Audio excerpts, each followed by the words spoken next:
C'est une très grande preuve d'intelligence. C'est pas donné à tout le monde. On peut faire des vannes, on peut faire des satires, on peut faire de l'humour sur des choses qui ne passent pas. Mais vous, même dans des circonstances les plus difficiles, même sur des sujets très très sérieux, vous arrivez à faire passer le message, à décrocher des pics par-ci par-là, mais qui n'offusquent personne. J'ai eu droit à quelques coups de crayon aussi. Mais bon, ça ne m'a pas gêné tant que ça.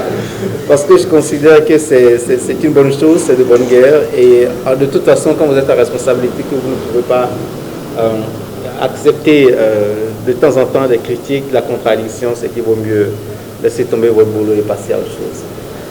Je suis profondément attaché à tout ce qui est droits humains, à la liberté d'expression et plus particulièrement à la liberté de la presse. J'ai milité pendant de très longues années, de façon très active, au sein d'Amnesty International Bénin. Je n'ai jamais démissionné de cet organe d'ailleurs. Et voilà, donc tout ce qui est droits humains, ça me connaît. Et c'est vrai, bon, il y a quelques incompréhensions, on ne reviendra pas là-dessus, c'est pas très important.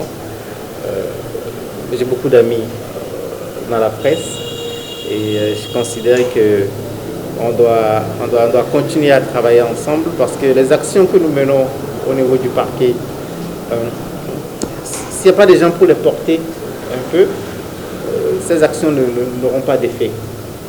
Alors, si on attrape quelques pollueurs et qu'on les poursuit, si on n'a pas une presse pour démultiplier un peu ces procédures, pour parler de ces procédures, l'effet que nous recherchons, à savoir dissuader les autres personnes qui pourraient tenter de commettre les mêmes infractions, cet effet-là ne sera pas atteint. Or, nous, notre objectif, ce n'est pas de remplir les prisons, c'est d'impulser un changement de comportement. C'est de provoquer la naissance de nouvelles habitudes. Et ça, forcément, on a besoin de gens qui communiquent, qui parlent un peu de ce que nous faisons. Et vous avez une façon d'en parler qui me plaît particulièrement. C'est aussi et surtout pour ça que je voulais être là.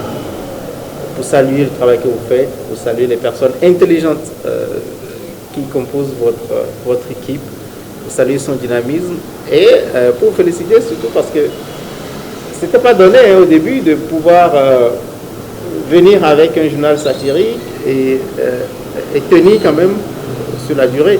Je suis sûr qu'au début, personne ne vous donnait plus d'1 ou 2 mois de vie. Mais pourtant, vous êtes là, vous êtes imposé comme un élément majeur dans le monde de la presse. Et je souhaite que vous soyez là encore longtemps.